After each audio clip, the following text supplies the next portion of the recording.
Good day and welcome. Today I'm going to talk about Daemon and Freedom, which is a two-book series by Daniel Suarez. These, in fact, are good hard science fiction stories, and by hard science fiction, I mean the science is believable. It doesn't rely on hand waves or hacks or other things in the technology. It's all pretty believable technology. It's set in the near future, so 10, 20 years from now, you could argue that maybe the events of the book are possible today. Possibly, possibly not. And when I say it's science fiction, one of the things that I mean is it examines certain trends and developments in technology and what do they mean for humanity and how will humanity respond to them, which is what all good science fiction, true science fiction, should do. So the trends that it examines are basically, I'm going to kind of um,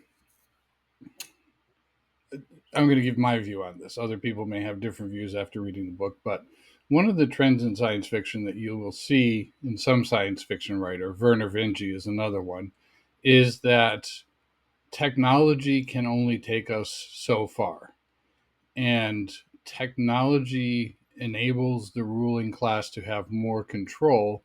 And there comes a time when the ruling class has enough control without accountability that society collapses. And so that's kind of the assumption. When you read a lot of Vinci, he talks about the cycles of society where where society reaches a certain technological level and then society collapses and comes back. What Demon and Freedom does is it talks about one supposed way to get around the problem. And I say supposed way because while I think the idea of having an AI guided libertarian commune is an interesting one, there are a couple of problems with libertarianism at scale, and the author kind of acknowledges them by talking about them and then just kind of hand waves a solution that you're like, no, that doesn't really work actually, which convinces me that getting libertarianism to work at scale isn't really possible. It might be possible for a commune, a group of less than 150 people, but for any kind of larger society, you need some kind of centralized rules and order. And centralized rules and order result in a ruling class. And then, as technology enables the ruling class, it consolidates more power, which eventually results in societal collapse. So, yeah, from that perspective, I find Demon to be a really interesting read because it thinks about these concepts and it does a good job of setting up the AI powered libertarian commune, but not necessarily, it strains my sense of disbelief a little bit too much.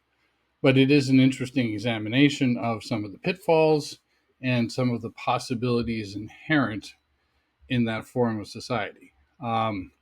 So, is the book interesting? Yes. Is the book fun to read?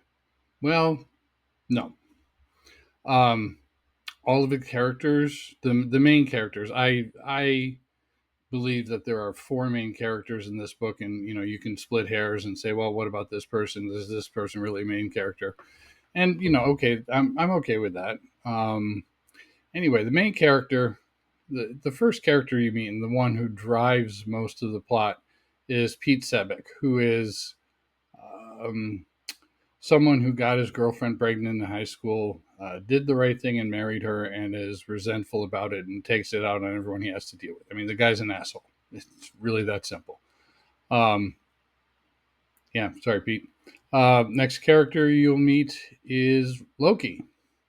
Loki is even worse than Pete Sebeck, which, by the way, if you don't like reading about non consensual sex, it does happen in Demon. Thank you, Loki. Um, and Loki's kind of his existence is one of the pitfalls of libertarianism, because he's, able to be successful in the society, but he is in a destructive way. So, when you have a society that doesn't promulgate any kind of values, then it opens up to people sticking within the spirit of the rules and even the letter of the rules, but making society a terrible place. And this is one of the hand waves that Suarez does, is to show how Loki can be stopped. And I personally do not find it believable. Then you have John Ross, who's actually not a terrible person. Um, but he's one of the people. He kind of does a lot of info dumps, because this is a very technological based book, and Sebek is not at all technologically adept. So Ross has to explain a lot of things to him, which serves as a format to get the information out there in a way that's believable and, generally speaking, pleasant to read.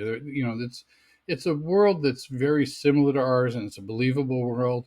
So if you're into the MMO online subculture, which 15 years ago when, or sorry, 18 years ago when Daemon was written, was not as big a deal, but today, yeah, that's not a big deal. So maybe John Ross is not as useful to you.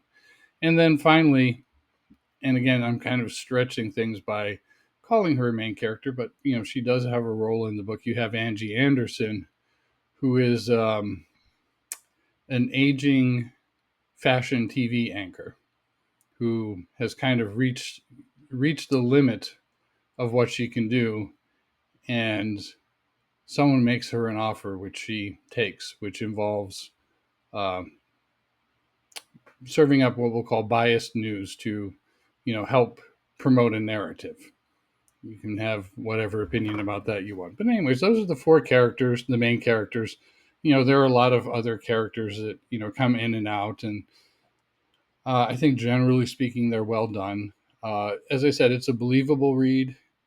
It's an interesting read. When you look at the way and some of the assumptions about society and where it's going, you think, okay, well, yeah, I could believe this happens. This is an interesting look at a possible future, but it's not a fun read. It's, the people are very flawed. Uh, Three of the main characters are just people you would not want to ever talk to or meet. Um, but I think it does really lay out an interesting, compelling vision of the world.